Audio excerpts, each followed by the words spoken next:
here, gun owners still trying to get a handle on these new laws are facing the prospect of having their names made public.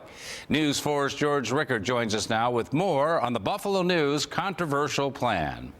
Well, Don, it is technically public information, but the Buffalo News Freedom of Information request for the names of pistol permit holders is raising some safety concerns. I certainly realize that pistol permit information is public record. But County Legislator Joe Larigo has filed a resolution asking the county clerk to hold off on granting the Buffalo News request for the names of all pistol permit holders in Erie County. A downstate newspaper recently published maps showing the addresses of all pistol permit holders in Westchester and Rockland counties.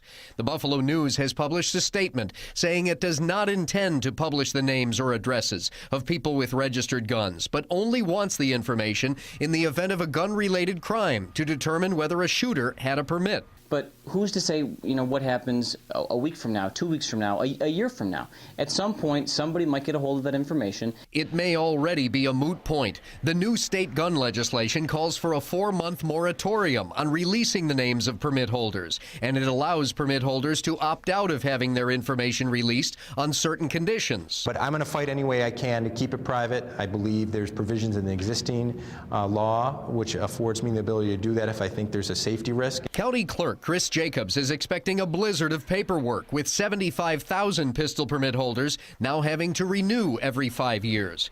The state legislature's overnight approval of such sweeping changes is leaving a bad taste in the mouths of gun rights advocates. A News 4 viewer sent us a letter he received from Senator Mark Grisanti 1 week before the gun vote, stating Grisanti has no intention of voting for it and calling it a knee-jerk reaction. 7 days later, Grisanti was one of only 2 local senators who did vote yes. The way to tell if a professional politician is lying is watch his lips. They move. Now, Senator Grisanti has put out a statement saying that while he understands some may feel this gun legislation imposes a burden on them, he felt that the public protection and the benefits outweigh those concerns. So only Grisanti and Tim Kennedy are the local state senators who voted for the bill. Exactly, and even though this passed by a 2-to-1 margin on the state legislature, when it comes to local assemblymen and senators, it was a 2-to-1 margin against. Okay, thank you, George.